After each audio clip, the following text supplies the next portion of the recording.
পণ্য বয়কট করতে পারে, আমরা তাদের পণ্য ব্যবহার করব না যারা আমার বাচ্চাকে হত্যা করেছে। আমরা তাদের পণ্য ব্যবহার করব না যারা আমার বোনদেরকে ধর্ষণ করেছে, যারা আমার ভাইদেরকে হত্যা করেছে, আমরা ওদের পণ্য ব্যবহার করব না। আমাদেরকে বিকল্প পণ্য নাই, আছে না নাই ভাই? বাসায় গিয়ে লিস্ট করবেন ওদের পণ্য কি কি, দেখেন আপনার বাসায় ওই পণ্য আছে কিনা। ইকোনমিক বয়কটটা কত গুরুত্বপূর্ণ আপনাকে বলি, যারা ইকোনমিক্স নিয়ে পড়াশোনা করেছেন আপনারা বুঝবেন, সেটা শিক্ষিত হন। এগুলো বিজনেস থেকে তারা বুলেট কেনে, বুলেট, সেই বুলেট আপনার ভাইয়ের বুকে চালায়। আপনি যখন এটা বন্ধ করছেন আপনি বুলেট ঠেকিয়ে দিচ্ছেন। আমি যখন এটাকে বয়কট করছি বুলেট ঠেকিয়ে দিচ্ছি। বাদশা ফয়সাল নাম শুনেছেন? ওই যে কিং ফয়সাল অ্যাওয়ার্ড দেওয়া হয়, এই একমাত্র একটা সাহসী নেতা দেখেছিলাম লাস্ট 100 বছরে, অনেক নেতার মধ্যে একজন। অয়েল পুরো তেল বয়কট করে দিয়েছে, যে আমরা পশ্চিমা থেকে কোনো তেলই দিব, এটা জানেন হিস্ট্রি? তেল বয়কট, তেল দিব না। এই তেল না পেয়ে ওদের অবস্থা খারাপ হয়ে গেছিল, তেল পাবো কোথায়? কারণ আল্লাহ পাক এই পুরো বিশ্বের 4 ভাগের 3 ভাগ তেল দিয়েছেন মধ্যপ্রাচ্যে। মুসলমানদের হাতে, এগুলো কাদের হাতে? এটা কি ইহুদিদের হাতে? 4 ভাগের 3 ভাগ। তো তিনি তেল দেওয়া বন্ধ করে দিলেন, তেল দিব না। এরপরে কত যে চড়াই উতরাই গেল, তারপরে এক জায়গায় পশ্চিমারা তাদেরকে হারিয়ে দিল। কোন জায়গায়? লোভ। কোন জায়গায় বলেন? এসে বলল যে ঠিক আছে তেল আপনি দিতে চাচ্ছেন না, একটা সন্ধি চুক্তিতে আসে। কি চুক্তি? যে আমরা অন্য কোনো কারেন্সিতে তেল কিনবো না, শুধু ডলারে কিনবো, আর শুধু আপনার কাছ থেকে কিনবো। আপনি এবং আপনার অনুসারী যে কয়েকটা কান্ট্রি আছে তাদের কাছ থেকে আমরা তেল নিব, বাইরের কারো কাছে আমরা তেল নিব না। তাহলে আপনাদের বাণিজ্য অনেক সমৃদ্ধ হবে। আর আপনাদের প্রতি একটা অনুরোধ, শর্ত হচ্ছে আপনারা শুধু ডলারে তেল কেনাবেচা করবেন, অন্য কোনো টাকা বা রুপি বা এগুলোতে তেল কেনাবেচা করবেন না। এই তেল মানে অয়েল, আর এই ডলার মানে ডলার। এই হয়ে গেল petrol dollar, petrol dollar, petro dollar monetary system. এখন আপনি সারা বিশ্বে ডলার ছাড়া তেল কিনতে পারবেন। এটা হলো উম্মার সাথে একটা গাদ্দারি।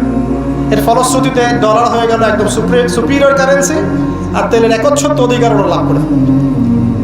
এইগুলো যদি মুসলমানরা বন্ধ করে দিতে পারত, আমি এখানে গলা ফাটায় কথা বলে কোনো লাভ নাই, আমি জানি আদতে আসলে কিছু হবে না, সকালবেলা আপনারা ভুলেও যাবেন।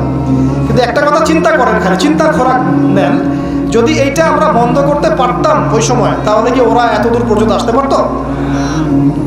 যখন আপনি একটা থাপ্পড় খাচ্ছেন কিছুই বলছেন না, তখন তো একটা থাপ্পড় খাবেন। হাত ভেঙে ফেললো, কিছুই বললেন না, তখন তো আরেকটা হাত ভাঙবে। এই তো হচ্ছে অবস্থা। তো আমরা কি করতে পারি? কি সুন্দর করে এসে বলতেছে অনলাইন, প্রত্যেকটা জায়গায় আমি যা ব্যবহার করছি এগুলোই মনে হয় ওদের প্রোডাক্ট। আপনি যে ফোন থেকে শুরু করে, ডিভাইস থেকে শুরু করে, কি নাই যেগুলো ওদের। তা আমরা তো অনেক আগেই হেরে গেছি ভাই। অনেকে বলে যে এখন যুদ্ধ হচ্ছে, এটাই ভুল কথা। যুদ্ধ তো সেই 1917 সাল থেকেই শুরু হয়ে গেছে। যখন তারা এটা দখল করলো অটোম্যানদেরকে সরাই দিয়ে, তখন থেকেই তো আমরা যুদ্ধের মধ্যেই আছি। নতুন করে আমার কথা যুদ্ধে গেল নাকি? আপনি ওই সময়কার দখলটাকে মেনে নিচ্ছেন এবং তার রাষ্ট্রের অস্তিত্বকে স্বীকার করছেন? স্বীকার করছি না। তাহলে ওই সময় থেকেই তো যুদ্ধের মধ্যেই আছে। কিন্তু এত কিছুর মধ্যে থাকার পরও ইকোনমিক্যালি আমরা স্ট্রং হতে পারলাম না, ওদের সব কিছু ইউজ করতে হচ্ছে। প্রত্যেক দিনই ভাই বোন আমরা ওদের প্ল্যাটফর্মেই ওদের বিরুদ্ধে প্রতিবাদ করতে চাই, এবং এটাকে ওরা অস্ত্র হিসেবে ইউজ করে। আপনি একটা পোস্ট দিয়েছেন, আপনার পোস্ট কি কেন্দ্রিক সেটা সবাই দেখছে, এবং তাদের মনিটর আছে, মনিটর হয়ে গেলেন। আপনার ওখানে কারা কারা পজিটিভ কমেন্ট করলো সব টেস্ট হয়ে গেল। তা ওদেরই ট্র্যাকে নেমে আমরা ওদের বিরুদ্ধে কথা বলতে যাচ্ছি, এবং তাদেরকে আমরা ধন্যবাদ দিয়ে দিচ্ছি যে আমরাই তারা। তা আসলে আমরা ইকোনমিক্যালি যদি স্ট্রং হতে পারতাম, বা এই চেতনাটা একটু মাথায় রাখতে পারি, কিছুটা হলেও আমরা আমাদের দায়িত্ব পালন করতে পারবো। আমি বলছি যে আমরা আসলে কিছু করতে পারবো না। তারপর কি, আমরা যে যার রাষ্ট্রের আন্ডারে আছি, সেই রাষ্ট্রের যারা নীতি নির্ধারক তাদের উপর একটা চাপ সৃষ্টি করতে পারতাম। তবে এই চাপটা আমরা এখন সৃষ্টি করতে পারবো না। কারণ কেন পারবেন না ভাই বললেন? কারণ আমরা যে বিভক্ত।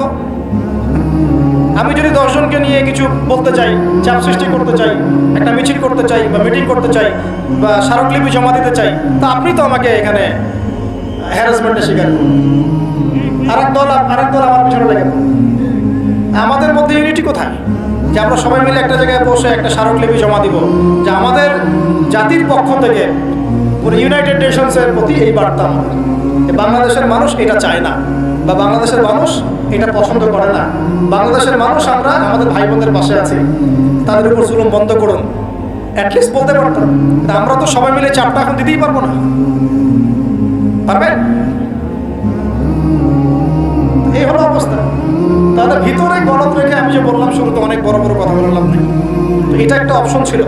যদি এভাবে প্রত্যেক মুসলিম কান্ট্রি থেকে চাপ আসতো, ও বাধ্য পিছু হটতে, ও পিছু হটতে বাধ্য। এখন এই লাস্ট 100 বছরের অবস্থা এই জায়গায় আসছে যে ওর সাথে তো কথা বলার কোনো সুযোগ নেই আমাদের। ও একটাই ভাষা বুঝবে, সেটা হলো অস্ত্রের ভাষা। ওর সাথে একটা ভাষাতেই কথা বলা যায়, সেটা হলো অস্ত্রের ভাষা। কিসের নেগোসিয়েশন, কিসের শান্তি চুক্তি? ওদের সাথে কোনো শান্তি হতে পারে না। বিগত 100 বছর থেকে জুলুমের শিকার ওরা। এখন এই জালেমদের সাথে আপনি আর কি সফট ভাষায় কথা বলবেন? কিন্তু আমরা এখন হতভাগে এত দুর্বল হয়ে পড়ছি ওয়ার্ল্ড অ্যাফেয়ার্সে, আমরা এটা করতে পারি। কিছু হলে আমাদেরকে স্যাংশন দিবে। দেখলেন না কয়দিন আগে ডান থেকে বামে গেলে স্যাংশন দিয়ে দিব, এই করে দিব, সেই করে দিব, ভিসা দিব না। আমরা তো দুর্বল, তারপরে আমরা অ্যাটলিস্ট আল্লাহর কাছে দোয়া তো করতে পারি ভাই। যার যার জায়গা থেকে মন খুলে আমরা আমাদের ভাইদের জন্য দোয়া করবো। আমাদের মধ্যে জেরুজালেম এবং শেষ জামানা কেন্দ্রিক সচেতনতা বাড়াবো, ইতিহাসগুলো সবাইকে জানাবো, আমাদের বাচ্চাদেরকে জানিয়ে যাব যে আসলে কি হচ্ছে, কি হতে যাচ্ছে। ওরা যেন এই গল্পটা জানে যে সামনে কি হবে, ইন ফিউচারটা কি হবে, ওরা যেন জানতে পারে। পসিবল হলে আমরা ইকোনমিকভাবে ওদেরকে বয়কট করতে পারি। যদি আমাদের হাতে তেলের ক্ষমতা থাকতো, আমরা তেল বয়কট করে ফেলতাম, দেখতাম তারপর কয়টা প্লেন ফ্লাই করতে পারে। এই সৎ সাহস আল্লাহ পাক তাদেরকে দেন নাই, বিকজ তাদের মসনদ টিকে আছে ওদের সহযোগিতায়। বেশি বলতে যাচ্ছি না, অনেক বেশি বলে ফেলবো, মানে আমি নিজেকে আবার কন্ট্রোল করতে পারি না অনেক সময় বলতে গেলে। সবশেষ কথা, অ্যাটলিস্ট আমরা দুর্বলতার জায়গা থেকে আমাদের কর্তৃপক্ষের কাছে একটা দাবি উঠাতে পারি যে আমরা পুরো ন্যাশন জাতিগতভাবে যেন জালেমের বিপক্ষে থাকি, মাজলুমের পক্ষে থাকি। এটা আমাদের মনের দাবি, প্রাণের দাবি। অ্যাটলিস্ট আল্লাহর কাছে বলতে পারবো যে আল্লাহ, আমরা জালেমকে সমর্থন করি নাই, মাজলুমের পক্ষে আমরা ছিলাম, আমাদের হাত পা বাধা ছিল কিছু করতে পারি। যাদের করার সামর্থ্য আছে ওরা যদি এখন এই সমস্যার সলিউশন না করে, আল্লাহ পাক একটা একটা করে ধর্মের আর হিসাব নেবেন ইনশাআল্লাহ। তবে হতাশ হবেন না, হীনবল হবেন না, কারণ আল্লাহ পাক ওয়াদা করেছেন তার নবীর মাধ্যমে আস্তে আস্তে এই বিজয় মুসলমানদের দিকেই ঘুরে আসবে ইনশাআল্লাহ। এবং ওই জায়গা যতক্ষণ পর্যন্ত ঈসা ইবনে মারইয়াম নিজেদের করে না নিচ্ছেন, ইমামুল মাহদী আমাদের করে না নিচ্ছেন, ওখানে দাজ্জালকে হত্যা করা না হচ্ছে, ততক্ষণ পর্যন্ত কিয়ামত হবে না ইনশাআল্লাহ। আল্লাহ পাক আমাদের সবাইকে যেন, যদি হায়াত থাকে, ওই দিন দেখে যাওয়ার তৌফিক দান করেন। যদি আমাদের মধ্যে কেউ আমরা বেঁচে না থাকি, আমাদের সন্তানদেরকে যেন ওই জাইশে অংশ নেওয়ার তৌফিক দান করেন। আল্লাহ পাক আমাদের সবাইকে তৌফিক দান করুন, যাতে করে আমরা আমাদের পরবর্তী প্রজন্মকে মুসলমানের মতো মানুষ করতে পারি।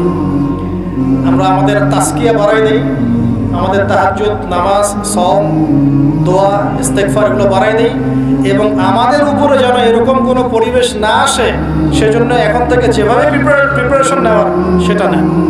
নয়তো কালকে দেখবেন আমাদেরকে নিয়ে অন্য কোনো জায়গায় ওয়াজ হচ্ছে, আর অন্য কোনো বক্তা আমাদের ব্যাপারে এই নসিহতগুলো করছেন যে আমি এখন প্যালেস্টাইনের বিষয় করব। আল্লাহ পাক সেই দিন আমাদেরকে